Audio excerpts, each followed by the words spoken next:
주제는 제가 생각할 때 여러분에게 가장 와닿지 않는 시간일 거예요. 그리고 여러분에게 있어서는 가장 이해 안 되는, 그리고 전혀 들어보지 않은 주제일 거예요. 거의 개신교회에서는 이 주제는 미답지예요. 아무도 거의 가르쳐주지 않는 주제예요. 그래서 오늘 이 주제를 제가 사실 저한테도 너무 생소해요. 아마 여러분에게도 더 생소할 것 같아요. 그런데 한번 배우면서 이걸 어떻게 이해할지 한번 생각해 볼게요. 오늘 우리가 주제가 선한 천사들에 대한 주제거든요. 근데 다음 주가 악한 천사들이에요. 그래서 우리식으로 표현하면 귀신론에 대해서 살펴보는 것이 되겠죠. 근데 다음 주는 여름밤에도 너무나 좋은 주제이기도 하고 굉장히 잠오지 않고 흥미롭게 우리가 볼 수 있는 주제인데, 오늘 주제가 도리어 우리에게는 생소할 거예요. 그렇죠? 근데 우리는 먼저 하나님에 대한 걸 배웠어요. 하나님의 존재에 대해서, 그리고 하나님의 인격과 성품에 대해서 우리가 쭉 살펴봤습니다. 그리고 그것이 구체화되는 게 뭐였죠? 하나님의 이름. 왜냐하면 이름은 우리와 관계 속에서 계시되는 것이니까. 그래서 그런 이름에 대해서 우리가 구체적으로 배웠는데요. 결국 그 모든 하나님에 대한 교리의 정점으로 마지막에 도착한 교리가 뭐였죠? 삼위일체 교리. 그래서 성삼위일체 교리에 대해서 우리가 살펴봤습니다. 그래서 그 뒤에 우리가 지난주에 우리가 또 한번 봤다시피 자연스럽게 이제 우리가 하나님은 어떤 분인지 배웠으니까 하나님이 어떤 일을 행하셨는가에 대한 주제로 바로 들어가면 좋은데, 지난주에 우리는 하나님께서는 이 세상을 창조하기 전에 분명히 어떠한 것을 생각하시고 계획하셨다, 그리고 목적을 가지셨다라는 이 부분에 대해서 배웠습니다. 그래서 하나님의 작정에 대한 부분을 배웠고요. 이제 드디어 창조로 들어가면 되는데, 로이드 존슨은 또 하나님이 창조한 최초의 창조는 이 세상이 아니라 천사를 먼저 지었다라는 거예요. 그런 의미에서 이걸 배워야 된다고 하는 거죠. 그래서 천사 교리를 교차하는 이유는 뭐냐면, 하나님이 세상을 만드시기 전에 천사라고 하는 지적인 존재를, 천상의 존재를 창조하셨다. 그렇기 때문에 먼저 배워야 된다고 말하는 거죠. 그래서 성경에서 천사가 세상의 창조 전에 있음을 확인하기에 다른 주제보다 이 주제를 먼저 다뤄야 된다라고 주장을 합니다. 다시 한번 말하지만 이게 로이드 존스예요. 그리고 로이드 존스의 특징인 거예요. 그리고 저는 우리 교회는 여기에 동의하는 거예요. 즉 성경이 가르친 순서대로 가르치는 것, 그 성경의 그 문맥에 따라 가르치는 것이 중요하다고 생각하는 거예요. 근데 이 주제는 우리한테 와닿지 않다고 했잖아요. 우리에게 와닿는 주제가 먼저가 아니라 성경이 가르치는 순서대로 따라간다는 게 바른 신앙이라고요. 그게 바른 태도라는 거예요. 왜냐하면 그런 거 안에서 우리가 더 온전해질끔 믿는 거예요. 그래서 그런 주제로 한번 차근차근 볼게요. 근데 질문이 있어요.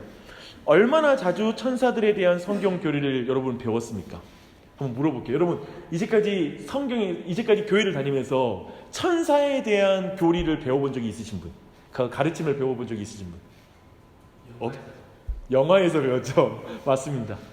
교회에서 안 배운 영화로 천사를 배워요. 그거 아세요? 교회에서 귀신론을 제대로 안 배우면 밖에서 친구들하고 한여름밤에 귀신론을 배워요. 항상 그래요. 그래서 항상 성경으로 바른 걸 먼저 배워야 돼요. 안 그러면 우리는 항상 기울어져 있고 균형을 상실하게 되어 있어요. 제가 항상 자주 말하잖아요. 우리가 생각하지 않으면 생각을 당하는 거예요. 우리가 성경으로 우리가 그 천사론을 바르게 세워놓지 않으면 여기에 대한 개념이 늘 우리 안에 잘못 세워지게 돼요. 그래서 사실은 제가 이 천사론을 배우면서 한 가지 제 안에 동기부여는 뭐냐면, 우리가 성경 속에서 천사를 되게 많이 만나거든요. 성경에 천사가 되게 많이 등장해요. 근데 그때 우리가 이걸 어떻게 보느냐에 따라서 그 내용이 우리에게 굉장히 유익이 될 수 있어요. 안 그러면 그냥 천사라는 주제가 우리에게는 상관없는 주제가 된다는 거예요. 근데 로이드 존스가 주장하는 건 크나큰 확신이 뭐냐면, 성경이 가르치고 있고 성경이 말하고 있는 모든 것으로부터 유익을 얻어야 된다고 보는 거예요. 그러니까 성경의 한 부분도 우리가 모르고 있으면 그것으로부터 하나님이 주시고자 하는 은혜를 못 받는다는 거야. 근데 저는 이게 참 멋있는 거예요. 그런 의미에서 오늘날 그리스도인들이 교회를 다니지만 성경이 많은 걸 몰라. 그러면서 주일날 교회 다니면 됐지 뭐. 그리고 목사님이 시키는 대로 몇 가지만 하면 되지 뭐. 라는 이런 식의 개념으로 신앙생활을 해나가는 건, 그리고 성경의 많은 주제에 대해서는 그런 건 목사님만 알면 돼 라는 식으로 신앙생활하는 건 도리어 하나님께서 계시해 주시고 우리를 온전하게 세우시고 복을 주시기 위해서 풍성하게 주신 성경을 거절하는 것이라고 볼 수 있겠죠. 그런 의미에서 정말 이 자세를 가져야 돼요. 근데 로이드 존스가 참 지적하는 게 있어요. 오늘날 복음주의는 왜 최소한의 교리에 만족할까라고 질문해요. 그러니까 오늘날의 흐름이 이거예요. 최소한의 교리에 만족해요. 그러니까 뭐냐면 그러니까 복잡하게 말하지 말고 그러니까 예수님 이렇게 믿고 그러면 구원 받는단 말이잖아요 라고 해서 구원 받는 것을 굉장히 간단한 도식으로 그러니까 천국에만 가면 되잖아요 라는 식으로 복음주의의 핵심은 뭐냐면 영혼 구원이거든요. 이게 우리가 자라났던 교회 시대의 최대의 구호였어요. 그거 뭐냐면 영혼 구원, 그리고 민족 복음화, 그리고 정말 마을마다 교회 세우고 마치 이런 것들로 대변돼서 신앙생활을 거기에다 몰입해서 열심히 했어요. 그것이 나쁘다는 말이 아니에요. 되게 중요한 가치예요. 근데 되게 신앙이 얄팍하고 단순화된 신앙생활을 한 거예요. 사실 그 결과에 지금 결과를 우리가 경험하고 있어요. 신앙생활이 얼마나 모든 인생과 삶과 우리 인생 전체를 아우르는 그 깊이 있는 내용이란 걸 사람들이 배우질 않는 거예요. 그래서 단순하게 열심히 내고 그냥 전도 열심히 하면 좋은 신앙이야. 그리고 헌금 생활하고 주일 이렇게 와서 교회 지키면 좋은 신앙이야 라는 개념으로 멈춘 거예요. 그리고 그 사람들이 성경을 깊이 알아가는 데 있어서 멈춰버린 거야. 그런 지점이 이 시대의 어떤 교회의 얄팍함, 그리고 성도들의 삶의 깊이의 얄팍함을 가져온 거죠. 또 균형적이지 못하고 기울어진 신앙생활, 이런 걸 가져왔던 거예요. 그런 지점에서는 로이드 존스의 이 강조점을 정말 우리가 주목할 필요가 있습니다. 사실 잘 생각해 보세요. 직분자 훈련이라는 게 뭔지 아세요? 오늘날 그 직분자들이 딱 몇 가지, 그러니까 교회에 보면 이제 제자 훈련에서 단계별로 훈련하잖아요. 근데 훈련 잘 생각해 봐요. 사실 다이제스트예요. 그쵸? 그러니까 그 주제로 몇 가지 주제를 다이제스트로 모아놓은 교재를 가지고 쑥 그냥 한번 공부하는 거예요. 그리고 나서는 이제 직분을 맡기 시작하는 거예요. 직분 구자 훈련 2년 정도 코스 밟으면 이제 안수집사 되고 예를 들면 장로 될 자격을 얻는 거예요. 근데 사실은 너무 피상적이고 얕은 거예요. 이 지점을 여러분이 어떻게 공감할지는 모르겠어요. 근데 이런 주제가 사실은 로이드 존스가 의식하고 있는 오늘날의 최소한의 교리에 만족하는 분위기, 그리고 많은 사람들이 그냥 구원 교리에만 몰두하는 거, 그냥 구원으로 사형리적인 그런 간단한 구원 얻는 어떤 교리만 딱 얻고 나면 멈춰버리는 것들, 이런 것들이 사실은 오늘날의 교회의 문제이기도 하죠. 그런 지점에서는 다시 한번 어쩌면 80회라고 말하잖아요. 되게 어마어마하게 보이잖아요. 전 제 교회가 꿈꾸는 거예요. 저희 교회 직분자들은 저랑 이런 교리 공부를 쭉 같이 해서 1, 2년 한 사람을 우리 교회에 직분자가 세워줬으면 좋겠어요. 왜냐하면 정말 이런 게 그냥 단순히 몇 주 코스의 문제가 아니잖아요. 그냥 그것을 즐거워하고 배우기를 즐거워하고 성경 전체를 이해하는 사람이 교회의 직분자가 돼야 돼요. 그래야지 교회가 건강해지는 거예요. 그런 지점을 늘 생각하게 됩니다. 라는 차원에서 오늘 천사교리가 성경에 정말 나와 있으니까 이 내용으로 우리가 풍성해졌으면 좋겠어요. 근데 제가 한 가지만 짚고 천사교리 나눌게요. 왜냐하면 처음부터 나누기 시작하면 이게 내가 왜 이걸 알아야 되나 싶을 거예요. 사실 왜 천사교리가 우리에게는 와닿지 않을까요? 한번 생각 물어볼게요. 여러분에게서는 왜 천사의 개념이 교회에서는 안 가르쳐질까요? 개신교회에서는 특별히 왜 안 다뤄질까? 그리고 이 천사교리가 나와는 전혀 천사가 도와준다, 나를 보호한다 이런 개념이 나한테는 전혀 와닿지 않아. 상관없는 것 같아. 왜 그럴까요? 이러지 않은 거예요? 저도 골똘히 생각해봤거든요. 물론 한 가지는 뭐냐면 너무 신비적이고 미신적이어서 우리가 그걸 믿기 거북한 게 있어요. 그걸 제외하고라도 성령님 계시잖아요. 이해돼요? 우리에게 있어서는 성령님 계신다. 지금 나와 함께 하신다라는 걸 믿잖아요. 그분이 성령님이 날 보호하셔. 성령님이 날 인도하셔. 그러니까 천사가 하는 역할의 모든 개념이 성령님이 하시는 사역으로 이미 우리에게 그냥 확신이 있어요. 그렇잖아요. 인도의 주. 이따 살펴보겠지만 하나하나 살펴보면 알 거예요. 무슨 말인지 제가 하는 말이. 그래서 제가 보는 결정적인 게 뭐냐면 우리에게 있어서는 천사교리의 부분이 우리에게는 그렇게 와닿지 않는 이유는 이미 우리가 한때 성령 충만, 그리고 성령의 임재, 그리고 성령과 동행, 이런 것에 이미 이 교리가 충분히 모든 걸 충족시켜줘요. 그렇기 때문에 굳이 천사를 동원할 필요가 없고, 천사 생각하면 벌써 신비하고 뭔가 이상한 느낌이 드니까 그걸 굳이 내 안에 이해할 필요가 없는 거죠.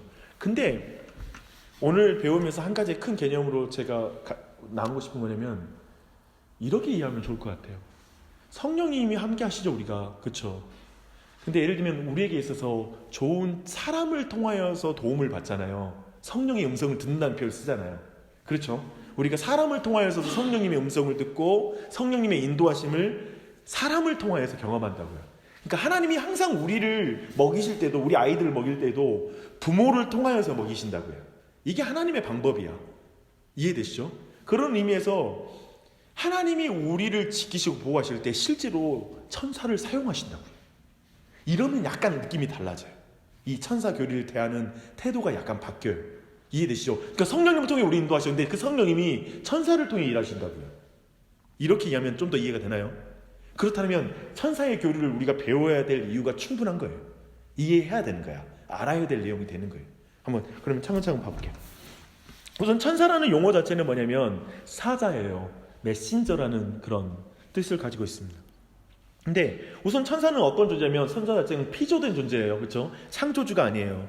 그러니까 물질 세계가 창조되기 전에, 즉 우리가 보고 있는 우주, 손에 잡히는 이런 지구, 별, 이런 것들이 창조되기 전에 피조된 영적인 피조물이에요. 이걸 이해해야 됩니다. 네, 그들은 없었을 때가 있었던 피조물이에요. 그렇죠? 천사는 영원합니까? 천사에게 영원성을 부여할 수는 없어요. 그렇죠? 오직 영원하신 분은 하나님밖에 없어요. 그러니까 아무것도 없을 때 계셨던 분은 하나님이세요. 삼위일체 하나님. 그러나 천사는 없었을 때가 있었다는 거예요. 어느 시점에 창조된 피조물이에요.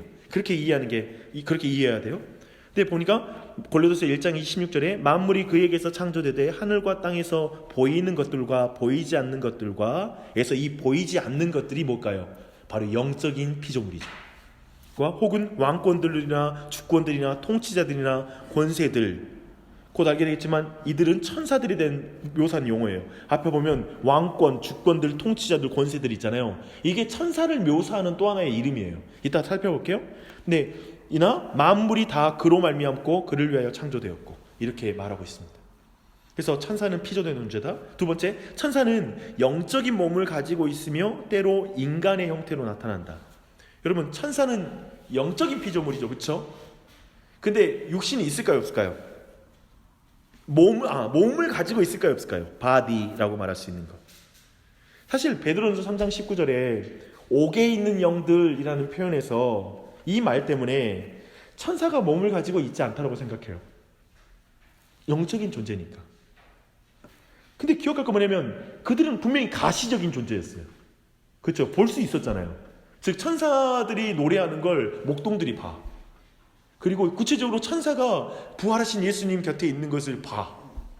실제로 천사는 영적이라면 보이지 않는 느낌이 아니라 보이는 어떠한 형태의 바디를 가지고 있는 거예요. 몸을 가지고 있는 거예요. 근데 이 부분이 우리가 언뜻 많이 놓치는 지점이죠. 그러니까 천사는 영이다라는 생각의 개념을 갖다 보니까 보인다는 생각인데, 그들 또한도 육체가 있어요. 마치 부활 이후에 예수님께서 육체가 변화되어서 영광스러운 영적인 몸을 가진 것처럼 그들 또한도 영광스러운 몸을 가지고 있어요. 그 점을 이해할 필요가 있어요. 그리고 나중에도 우리의 육체도 변화되어 영광스러운 몸이 되잖아요. 그와 같은 몸을 가지고 있는 거예요. 그렇게 이해할 필요가 있습니다.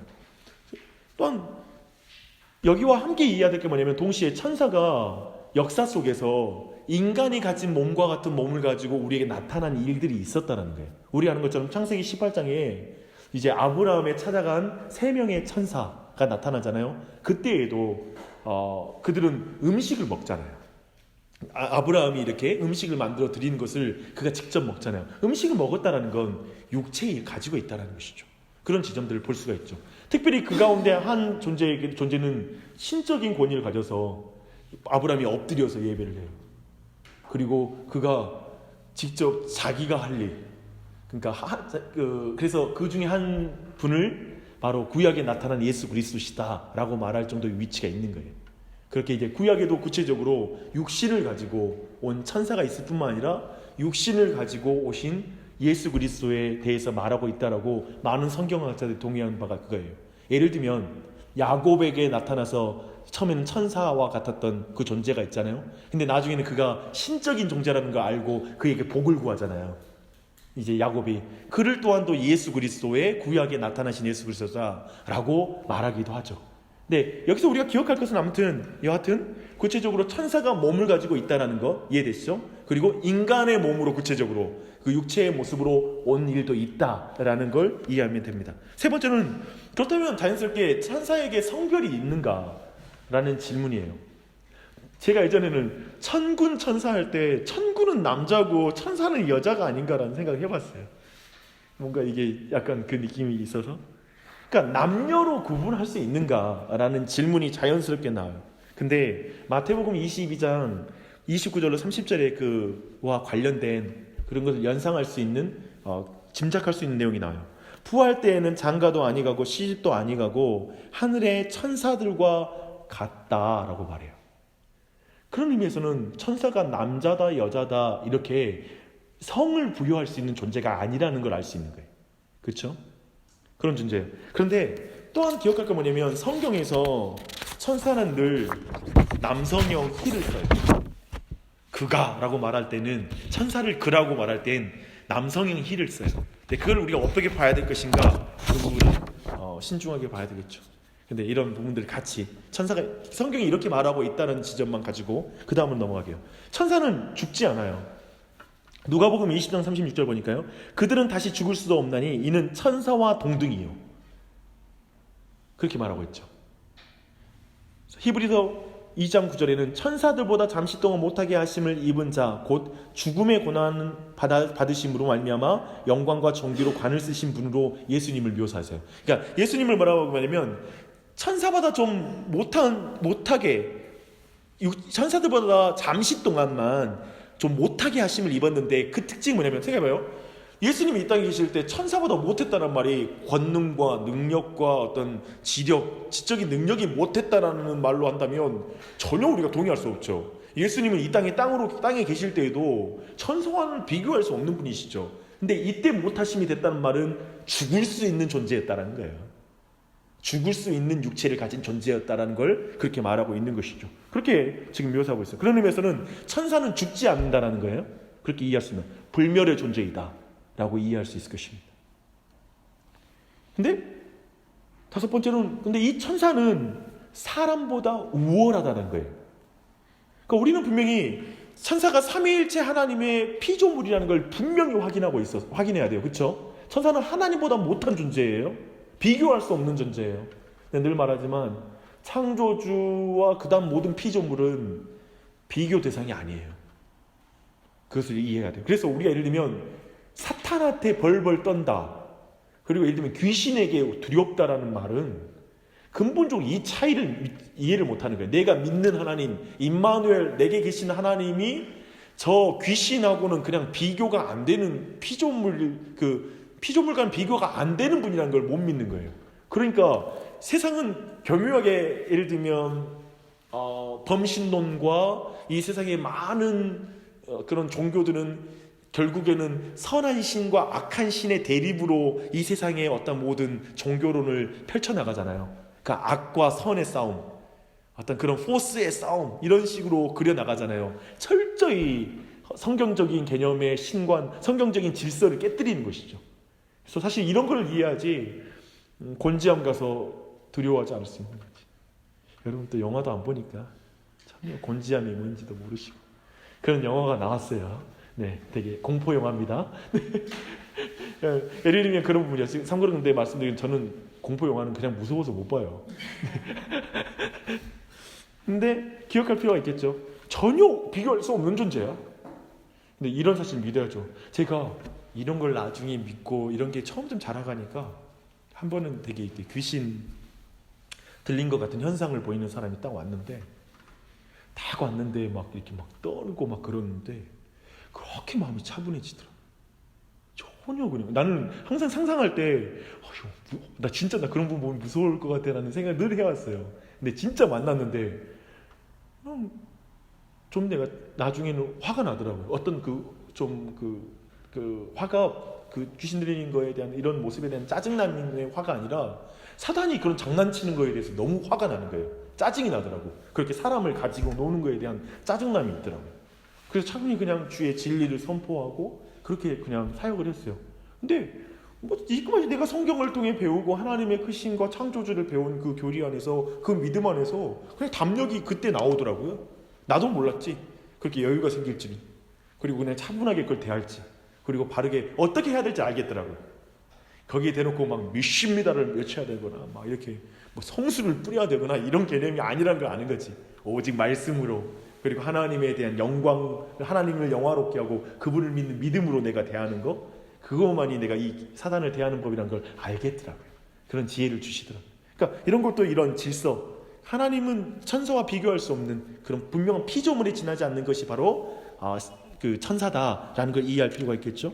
그러나 그들이 사람보다 우월하다는 건 분명하다는 거예요. 사람보다는 우월하다는 거예요. 시편 8편에 사람이 무엇이기에 주께서 그를 생각하시며 인자가 무엇이기에 주께서 그를 돌보시나이까 그를 천사보다 조금 못하게 하시고 영화와 존귀로 관을 씌우셨나이다. 주의 손으로 만드신 것을 다스리게 하시고, 사람에 대한 말을 할 때 그가 천사보다 조금 못하다라고 표현하고 있죠. 그런 지점으로. 근데 저는 여기서 한 가지 지점은 분명해요. 그러니까 우리가 이 부분을 좀 받아들이기 힘든 게 뭐냐면 천사가 좀 더 능력이 있고 이렇게 우월한 존재다라는 개념이 약간 능력의 개념이 있어요. 근데 우리에게 있어서 이런 것이 좀 마음에 안 드는 게 뭐냐면 인간이 최고의 하나님의 피조물이라는 걸 우리가 잘 알기 때문에 그래요. 그러니까 그리고 천사가 나중에 보겠지만 천사가 하는 일이 뭐냐면 우리를 섬기는 거예요. 그런 의미에서 천사가 우리보다 더 우월하다는 의미를 좀 정확하게 이해할 필요가 있어요. 천사는 쉽게 말하면 사실 우리보다 더 능력이 있다고요. 여러 가지. 그렇지만 그거 가지고 나를 섬기는 존재라고요. 이런 개념을 이해하면 좀 더 낫겠죠. 그렇죠? 그러니까 단순히 천사가 우월하다는 게 나보다 더 뛰어나고 연하다. 그러면 이런 질문이 생기잖아요. 그럼 인간을 왜 만드셨어? 그냥 천사랑 그냥 하나님하고 잘 지내시지. 그리고 여기서 또 한 가지 뭐냐면 천사에게 자유의지가 있어요. 잘 봐봐요. 그 중에 한 사람이 사탄이 돼요. 천사장이. 즉 하나님을 배신하고 자기의 악으로 치닫는 존재가 되는 거예요. 물론 이 자유의지를 어떤 식의 개념으로 봐야 될지는 논쟁적이니까 놔두고라도 어떤 개념이 알겠죠. 이렇게 되면 인간을 왜 만들어요? 천사도 그렇게 딱 탁월하게 만들었는데 이런 말이 나온다고요. 근데 그게 아니라는 거지. 그런 식의 우월함이 아니라는 거죠. 됐죠? 그렇게 넘어갈게요. 그렇다면 이제 마지막 이제 다음 주제로 넘어가면 천사의 이름과 칭호예요. 천사를 영들이라고 성경에서 말하고 있어요. 수많은 영들. 근데 여기에 악한 영들도 있잖아요. 그러면 그건 악한 천사가 되겠죠. 그렇죠? 그래서 일반적으로 사람이 죽어서 구천을 떠도는 것이 귀신이 아니라 우리 성경이 우리가 믿는 건 다음 주에 자세히 살펴보겠지만 이 악한 영들, 즉 천사, 타락한 천사들이 이 땅 가운데 지금 활동하고 있다라고 이해하는 게 더 맞겠죠? 그 주제는 또 잠이 안 오고 좋아요. 네, 빕니다. 모든 통치와 권세와 능력과 주권이라고 말해요. 아까 우리가 봤죠. 그러니까 천사를 모든 통치, 권세, 능력, 주권이라는 식으로 표현을 해요. 근데 그 자세한 내용이 에베소서 6장 12절에 나와요. 우리가 이게 영적 전쟁인데요. 우리가 싸우는 싸움은 혈과 육을 상대하는 것이 아니요 통치자들과 권세들과 이 어둠의 세상 주관자들과 하늘에 있는 악의 영들과 싸우는 것이다 라고 말할 때 이때쯤 이 용어와 모든 칭호를 지금 악한 천사에게 주고 있다는 거예요. 그리고 물론 선한 천사들에게도 이 칭호를 줄 수 있어요. 그리고 세 번째는 거룩한 천사들이라고 불러요. 그리고 택하심을 받은 천사들, 그리고 섬기는 천사들이라고 말해요.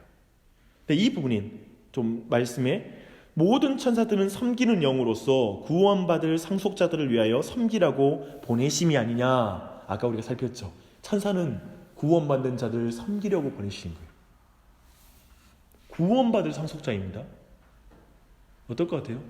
천사가 일반인, 그러니까 구원받지 않을 사람들까지 도울까? 그러니까 성경이 말하는 천사는 우리의 구원과 관련된, 우리를 더욱 하나님을 닮아가게 하는 일에 있어서 쓰임받는다는 지점을 말해주는 거예요. 그렇죠? 그렇게 볼 수 있겠죠? 그렇다면 그룹. 이 부분이 되게 이제 우리 안에 신중하게 봐야 돼요. 성경에 보면 그룹이라는 표현이 있어요. 그리고 스랍이라는 표현이 있어요. 그리고 계시록 4장에는 생물이라고 말해. 근데 어떤 이 피조물은 뭐냐면 사람의 얼굴을 하고 있으면서도 다른 어떤 동물의 모양을 하고 있는 그 두 가지가 섞인 그런 성경의 표현들이 있잖아요. 날개를 하고 한쪽은 송아지 얼굴을 하고 있고 독수리 얼굴을 하고 있고 이런 여러 가지 얼굴을 가지고 있는, 그러니까 우리가 생각하는 건 뭐냐면 거의 신화에서 보는 그 느낌. 그리고 뭐 라니아의 연대기나 그리고 우리가 잘 아는 뭐죠? 반지의 제왕이라든지 이런 어떤 북유럽의 신화라든지 이런 데 많이 등장하는 듯한 그런 어떤 그 동물들. 그리고 바벨론 황제의 그 스핑크스도 그렇고요. 그리고 바벨론의 그 거대한 보면은 그 사람의 얼굴에 사자로 이렇게 그리고 날개를 달고 있는 그런 것들이 그 고대 근동에도 여전히 그런 동물들이 표현되고 있거든요. 근데 예를 들면 그런 존재로 특별한 존재로 보이는데요. 성경에서는 이 피조된 생물 중에서 매우 특별한 존재로 이들을 그리고 있는 거예요.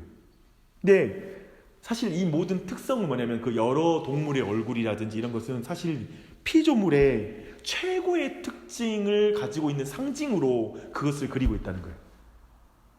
그래서 그들의 주된 기능은 뭐냐면 섬기는 거예요. 그게 그들의 주된 기능이에요.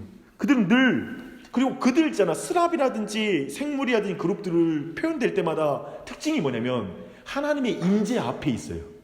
그래서 하나님 임재 앞에서 날며 하나님을 외치는 거, 거룩하다고 외칠 때, 그리고 이 특별히 하나님의 임재, 즉 지성소에서 그 언약궤 위에 있는 두 스랍이 있잖아요. 그 언약궤 위에서 하나님의 임재를 상징하는 언약궤 위에서 날개를 이렇게 서로 이렇게 모으고 있는 그 모든 것 또한도 스랍이거든요. 그런 측면에서 이게 임재와 깊이 관련이 있다. 하나님의 직접적인 임재를 상징한다고 볼 수 있는 게 스랍이에요. 그리고 그룹이에요. 근데 창세기 3장에 보면 그 그룹들이 에덴 동편을 지켜요. 다시 그 에덴 동산에 들어가지 못하게, 타락한 사람이 들어가지 못하게 지키는 장면을 보게 됩니다. 근데 사실 그 장면 되게 은혜로운 장면이기도 해요. 그러니까 다시 우리가 하나님의 임재가 있는 땅으로 들어가는 것은 우리의 힘으로는 불가능하다는 거예요.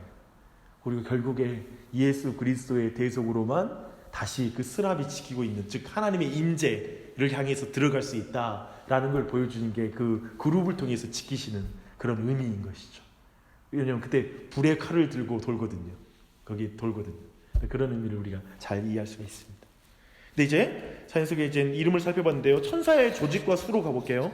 수로 말한다면 말씀 볼게요. 너는 내가 내 아버지께 구하여 지금 12군단 되어 되는 천사를 보내시게 할 수 없는 줄로 아느냐. 여기에서 뭐냐면 사실은 그 베드로가, 제자가 칼로 예수님을 지키려고 하잖아요. 그때 하신 말씀이죠. 12영. 한 영이 몇 명이죠? 한 영이 내가 사단으로 알고 있는데 사단이 몇 명입니까? 2만 명인가요? 아무튼 나도 몰라요. 군대를 안 가가지고 비밀은 아니고 군대를 너무 가고 싶었어요. 근데 못 가서 너무 슬픈 한 일인입니다. 근데 12군단 굉장히 많다는 거죠. 호련히 수많은 천군이 그 천사들과 함께 하나님을 찬송하여 이르되, 이것도 이젠 그 예수님의 그 목동들이 보는 천사들이죠. 호련히. 또 내가 또 보고 들음에 보좌와 생물들과 장로들을 둘러선 많은 천사의 음성이 있으니 그 수가 만만이요 천천이라. 계시록 5장 11절에 만만이요 천천이라. 굉장히 많다는 거죠. 그 천사가, 수가. 근데 그렇다면 이 천사 안에 그러면 서열과 계급이 있느냐라는 질문을 하게 되죠. 우선 천사장이 성경에 단 2번 등장해요. 천사장. 근데 주께서 호령과 천사장의 소리와 하나님의 나팔 소리로 친히 하늘부터 강림하시리니, 그때 천사장이 데살로니가 4장 16절에 등장합니다. 그리고 유다서 9장 9절에 천사장 미가엘이 모세의 시체에 관하여 마귀와 다투어 변론할 때 감히 비방하는 판결을 내리지 못하고 다만 말하되 주께서 너를 꾸짖으시기를 원하노라 하였거늘. 그러니까 지금 모세 시체를 두고 지금 미가엘과 마귀가 다투고 있어요. 근데 이때 천사장 미가엘이라고 두 번째 이 천사장을 말하고 있습니다. 근데 이렇게 구체적으로 이 이름이 언급된 천사가 있거든요, 성경에. 그게 누구냐면 미가엘하고 가브리엘이에요. 그래서 늘 이 두 이름이 유명하죠. 미국에는 마이클 있잖아요, 마이클. 그 다음에 가브리엘. 뭐 이렇게 말해야 됩니까? 발음을? 네, 죄송합니다. 오늘 너무 어려운 주제고 좀 재미없는 주제인 것 같아가지고 어떻게 쓰는지 이게. 미가엘은 특별히 이스라엘을 돌보는 일에 할당된 듯한 보입니다. 다니엘서 10장 13절 보니까요, 바사국 군에 대항하여 싸우는 미가엘의 장면이 나와요. 그러니까 특별히 미가엘이 등장할 때마다 이스라엘 백성과 관련된, 그래서 이스라엘 백성을 지키는 특별히 그 위치로서의 미가엘의 위치를 말하기도 합니다. 그리고 가브리엘 같은 경우에는 수태고지를 해줘요, 마리아에게. 이제 너가 이제 아기를 갖는 부분에 대한 그걸 알려줍니다. 특별히 그 또한 스가랴에게 메시지를 전한 것도 그였어요. 이 스가랴가 그 구약의 스가랴가 아니에요. 예수님이 태어나는 것을 예고하는 스가랴이기도 해요. 근데 그가 주님이 오시는 것과 관련해서 특별한 기능을 수행한 거예요, 쉽게 말하면. 그래서 그걸 알려주는 메신저로서의 역할을 담당한 것입니다. 근데 이런 당연히 악한 영들도 등급과 구분이 있습니다. 악한 영들도 그 체계가 있어요. 그래서 그렇게 생각할 필요가 있습니다. 그러면 선한 천사들의 임무를 볼게요. 그러면 이 선한 천사는 어떤 임무가 있는가? 택함받은 천사와 그리고 버려진 천사가 있잖아요. 선한 천사와 악한 천사가 있는데 선한 천사에 대해서만 오늘 보는 거예요. 근데 그들의 우선 볼 건 뭐냐면 천사들의 거주지가 어딜까요? 성경이 말하고 있는 것은 뭐냐면 마태복음 18장 10절에 보는 건 하나님 보좌의 주변이 천사들의 거주지예요. 거기 있어요. 그리고 하나님의 보내심을 받는 거예요, 기본적으로. 그들의 천사들이 하늘에서 하늘에 계신 내 아버지의 얼굴을 항상 배웁느니라 라고 말하고 있죠. 그래서 하나님을 뵙고 하나님을 예배하고 있어요. 근데 일반적으로 이들의 임무는 뭐냐면 하나님과 어린 양을 찬양해요. 당연히 보좌의 주변에 있으면서 하나님과 어린 양을 찬양하겠죠. 그래서 계시록 5장에 보면 하나님과 어린 양을 찬양해요. 그래서 그 찬양 있잖아요. 구원하심이 보좌에 앉으신 우리 하나님과 어린 양께 있도다. 그 찬양을 그들이 드리는 것이죠.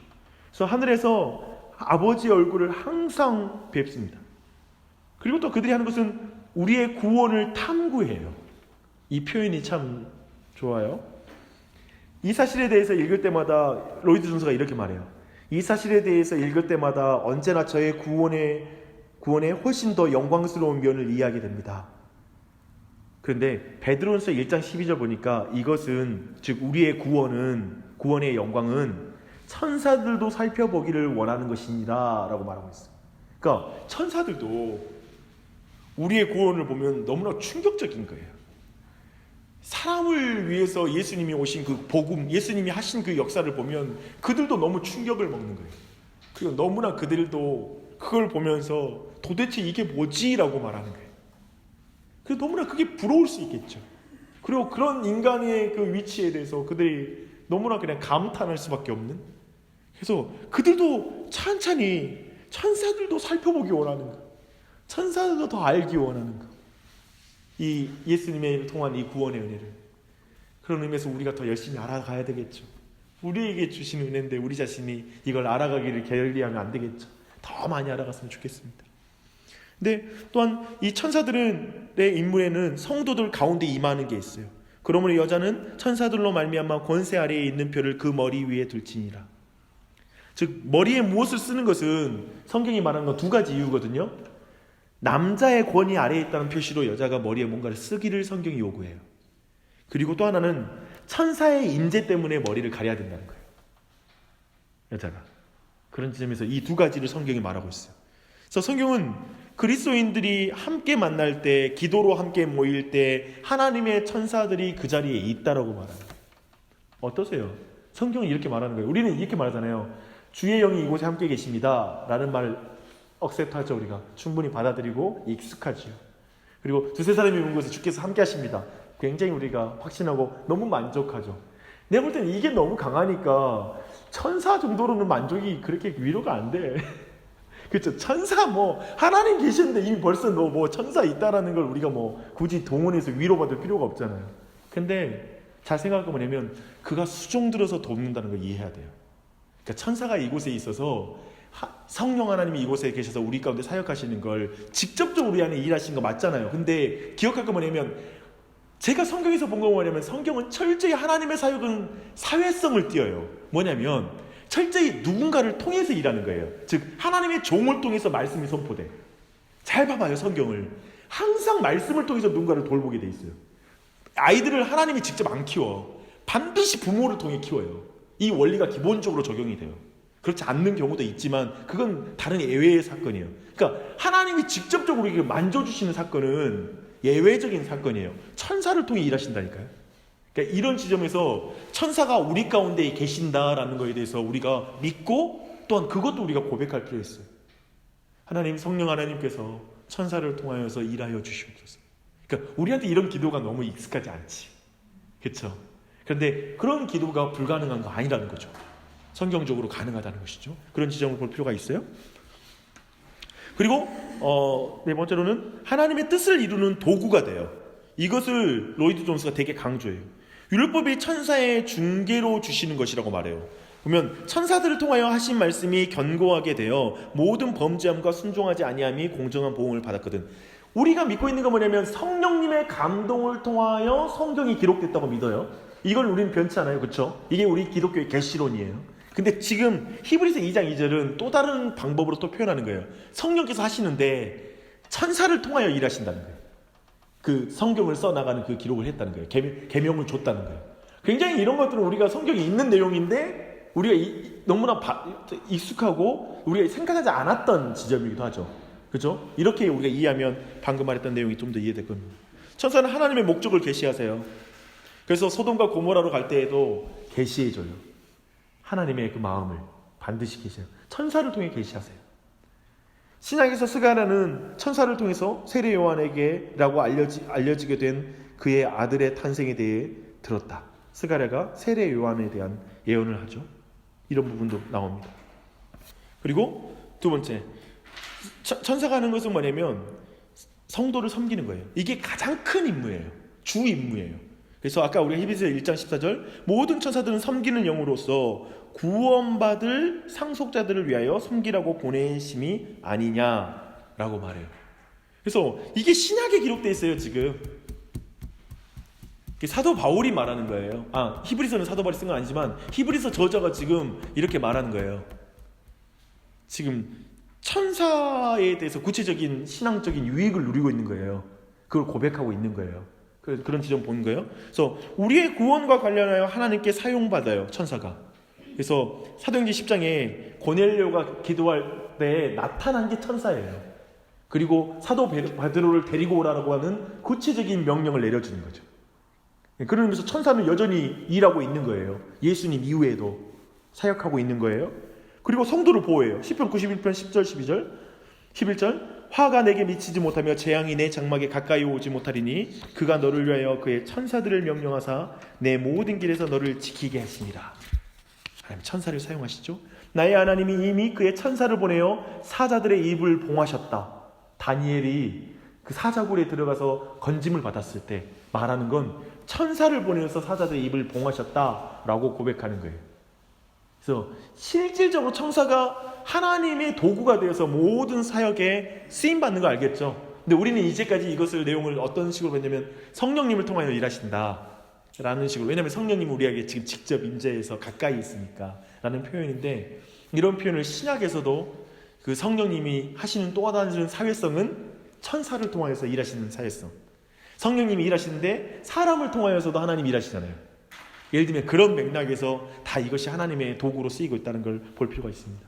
그리고 성도를 인도하는 일에 주의 사자가 쓰임받습니다.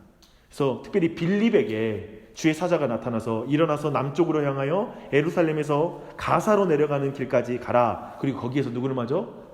이제 에디오피아의 내시를 만나게 되죠. 그런 내용들이 성경에 이어집니다. 그래서 성령님께서 구체적으로 인도하시는 거예요. 사역을 인도하시기도 해요. 그렇죠? 그리고 성령님은 그 천사를 통하여 성도를 위로합니다. 내가 속한 바 내가 섬기는 하나님의 사자가 어젯밤에 내 곁에 서서 말하되. 이게 사도행전 27장에 바울이 배 타고 마지막 로마로 가잖아요.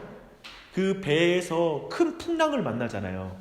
그 풍랑을 만나는 그 모든 여정 속에서 성령님이 바울 곁에 서서 말씀해 주시는 거예요. 위로해 주시는 거예요. 근데 사실 사도행전을 보면 바울의 여정이 중요한 때마다 하나님께서 곁에 계셔서 말씀해 주세요. 굉장한 위로가 되는 거죠. 그래서 그런 위로의 측면을 천사를 통해 말씀해 줬다는 걸 지금 말해주고 있습니다. 그리고 천사를 통해서 그 성도를 구해내세요. 호련히 주의 사자가 나타나며 옥중에 광채가 빛나며 또 베드로의 옆구리를 쳐 깨워 이르되 급히 일어나라 하니 쇠사들이 그 손에서 벗어지더라. 천사가 이르되 띠를 띠고 신을 신으라 하거늘. 그래서 베드로를 구체적으로 감옥에 갇힌 베드로를 구해내는 사건으로 인도하고 있습니다. 그리고 성도가 죽을 때 낙원으로 인도하는 게 천사가 하는 일이에요. 이에 그 거지가 죽어 천사들에게 받들려 아브라함의 품에 들어가고 부자도 죽어 장사됨에 그가 음부에서 고통 중에 눈을 들어 멀리 아브라함과 그의 품에 있는 나사로를 보고. 누가복음 16장 22절 23절입니다. 이해하죠? 천사들의 손에 들려서 간다고요. 근데 우리 죽으면 그 생각하잖아요. 항상 그 외롭게 딱 빛으로 들어가는 장면을 상상하잖아요. 그리고 그 외롭게 막 이렇게 찾아가는. 안 그러면 기분 나쁘게도 저승사자가 생각이 나요. 검은 옷 입고 이렇게 입술 까맣고 한 애가 옆에 서서 가지 않을까라는 생각을 해요. 천사가 같이 가. 천사가 에스코트는 천사가 한다. 근데 이게 그렇게 성도들에게 위로가 되는 거예요. 그러니까 죽음 이후의 세계는 미지의 세계로 들어가는 두려운 외로운 발걸음이 아니라 죽음 이후의 세계는 천사가 딱 와서 나랑 같이 하나님께로 인도해 주는 거예요. 이게 우리가 마지막, 여러분 아시잖아요. 정말 죽음이 닥치면 그 사실이 위로가 되는 거예요. 근데 우리한테는 죽음이 뭐니까 별로 와닿지 않을지 모르지만 난 안 죽을 거라 생각하잖아요. 우리가 난 안 죽어, 조만간은 안 죽어, 쉽게 죽을 인생은 아니야 라고 생각할지 모르지만 어쩌면 우리 모두 주님 앞에 갈 텐데 그날 천사가 같이 갈 거예요. 이게 위로가 되는 거죠. 천사의 역할이 소중하게 와닿죠. 근데 아까 말했지만 성경에 수호천사 개념은 없어요. 기억하십시오. 그리고 마지막 그 천사가 하는 일은 뭐냐면 심판이에요. 하나님의 원수에게 심판을 시행해요. 베드로를 천사를 통해 구해주셨잖아요. 그것처럼 그 사도행전 12장에 보니까요, 23절에 하나님 헤롯이 연설하는 장면이 있어요. 근데 그 소리가 신의 목소리 같다고 해서 사람들이 막 숭배해요. 그때 헤롯이 교만하여져서 벌레에 먹혀서 죽었다고 그래요. 그때 말할 때 뭐라고 하는 거냐면 영광을 하나님께 돌리지 않으므로 주의 사자가 곧 친이라고 말해요. 그러니까 영광을 하나님께 돌리자 사자를 통하여서 하나님께서 심판을 내린 거예요. 그러니까 심판의 역할이 바로 사자의 역할이다라는 걸 우리가 이해할 수가 있습니다. 그리고 최후 심판을 행할 때에도 천사가 쓰임받아요. 마태복음 13장 40절 42절 가라지를 거두어 불에 사르는 것 같이 세상 끝에도 그러하리라. 인자가 그 천사들을 보내리니 그들이 그 나라에서 모든 넘어지게 하는 것과 모두 또 불법을 행하는 자들을 가두어 내게 풀무불에 던져 넣으리니 그때 인자의 징조가 하늘에서 보이겠고 그 땅의 모든 족속들이 통곡하며 그들이 인자가 구름을 타고 능력과 큰 영광으로 오는 것을 보리니 그가 큰 나팔 소리와 함께 천사들을 보내리니 그들이 그의 택하신 자들을 하늘 이 끝에서 저 끝까지 사망에서 모으리라. 그러니까 마지막 심판 때 그 백성들을 모으는 자도 천사요, 마지막 심판 때 심판에 쓰임받는 존재도 천사인 거예요. 그렇죠? 그래서 쭉 봤을 때 아마도 우리 안에 현명하게 개념들이 지금 형성되는 게 있을 텐데요. 조금 이따 한번 다시 한번 보시게요. 천사의 교리를 탐구함으로써 얻는 유익이 뭐냐? 그러면 이제 마지막으로 나눕니다. 모르면 손해다. 그러니까 자고로 성경 배울 때는 이 마음으로 가야 돼. 성경에서 모든 걸 말하고 있는데 그 한 부분을 내가 관심 가지 않으면 나한테 손해다. 자고로 성경은 우리에게 은혜를 주시고 복을 주시고 구원을 주시기 위한 책이기 때문에 성경의 한 주제를 우리가 안 봐버리면, 그리고 이건 어려워, 관심 없어, 실용적이지 않아, 나는 다른 게 필요해 라는 식으로 접근하면 그만큼 우리는 손해예요. 그래서 오늘 이 주제가 그런 의미에서 우리에게 유익했으면 좋겠어요. 그래서 오늘 제가 한 가지만 꼭 짚고 싶어요. 우리는 이런 기도가 익숙하다고 다시 한번 말씀드릴게요. 우리는 하나님, 정말 우리에게 정말 그 의로운 사람을 보내주셔서 도와주세요라는 그런 기도에 익숙해요. 하나님 누구를 보내주셔서, 이때 우리 남편에게 그리고 우리 배우자에게 하나님 좋은 친구들 붙여주셔서 하나님이 정말 인도해 주시옵소서. 우리 자녀들이 평생에 좋은 목회자를 만나서 바르게 말씀 지도를 받는 아이가 되게 해주십시오 할 때 우리는 이걸 굉장히 되게 간절하게 기도하게 되고 실질적으로 기도하게 된다고요. 근데 동일하게도 하나님이 천사를 통하여서 이렇게 수없이 많은 일을 하잖아요. 하나님, 그러니까 우리는 기꺼이 그걸 기도할 수 있다고요. 하나님 아버지, 성령 하나님께서 정말 천사를 통하여서 정말 이 오늘 한 날도 아이들을 위험에서 보호해 주시고, 주님 천사를 보내셔서 지혜를 주시고 정말 하나님 뜻을 알려주시기도 하시고, 오늘 방금 했던 모든 사역이 있으니까 그 사역들을 가지고 기도할 수 있다는 거지. 천사를 통해 일해 주십시오. 이런 기도가 우리에게 나올 수 있다는 거예요. 그게 비성경적인 게 아니라는 거예요. 이게 오늘날 너무 카톨릭으로 가버렸어요. 그러니까 캐톨릭이 워낙 미신적으로 수호신이라는 개념이라든지 정말 이 천사 개념을 굉장히 영적으로 미신적으로 너무나 많이 쓰니까 우리에게는 너무나 그게 생소해지고, 또 어느 때부터는 우리는 성령의 직통 계시를 받아버리는 수준까지 가버렸어요. 저는 성령의 직통 계시를 믿지 않아요. 무슨 말이면 성령 되게 직접 내게 말씀하셔서 하나님이 탁 나한테 말한다라는 개념을 신뢰하지 않는 거예요. 저는 혹 있을 수는 있다고 생각해요. 어떤 특별한 역사 가운데, 사역 가운데 있을 수는 있다고 생각해요. 근데 그게 일반적이지 않다는 거예요. 오늘 우리가 확인하다시피 성경은 철저히 사회성을 띠는 거예요. 하나님이 직접 우리에게 말씀하시고 이런 개념들이 또 다르다는 거예요. 누군가를 통하여, 사역자를 통하여, 아버지를 통하여, 엄마를 통하여, 그리고 누군가를 통하여서 하나님이 일하신다고요. 그런 개념에, 그리고 그 뒤로도 계속 그렇게 보이잖아요. 이런 개념에 있어서는 이 지점에 있어서 우리가 유익을 누렸으면 좋겠어요. 천사라는 이 개념이, 그래서 천사의 사역이 우리 안에 잡혔으면 좋겠고, 그런 일들이 우리 안에 이루어졌으면 좋겠습니다. 하나님의 섬기는 영이고 하나님의 상속자인 우리를 섬기도록 임명되고 보내심을 받은 존재들이고, 천사들은 우리를 위해서 일하고 있다는 것. 우리가 보든 못 보든, 천사를 우리가 보지를 못하는 눈으로 보든 못하든 하나님이 일하십니다. 천사를 통하여 그들이 우리를 돌보고 있고 보고 있고 보호하고 숨겨주고 있어요. 우리를 구해주고 돕고 있어요. 그래서 천사를 통하여 일하신 하나님께 기도하는 것을 우리가 풍성하게 누리면서 나갔으면 좋겠습니다. 하나님 아버지, 우리는 우리가 알지 못하는 사이에 얼마나 많은 섬김을 받았고 얼마나 많은 피조물들이 우리를 위해서 있는지 망각할 때가 많습니다. 하나님은 이 땅의 모든 피조물들을 다 지으시고 마지막 날에 사람을 지으셨습니다. 마치 그 모든 동물과 식물들이 우리의 선물인 것처럼, 우리에게 주는 선물인 것처럼, 선물인 것을 분명하게 드러내 주신 것입니다. 그래서 오늘도 주님이 주신 것을 먹고 마시고 주님이 주신 많은 선물들로 인하여 이 한날도 살아왔음에 감사드립니다. 또한 보이지는 않지만 하나님께서 보이지 않는 영적인 피조물을 통하여, 천사들을 통하여, 우리를 수종들고 우리를 섬기는 그 피조물을 통하여 여전히 성령 하나님께서, 주님, 우리 예수 그리스도께서, 그리고 하나님 아버지께서 사역하고 계신 것을 믿습니다.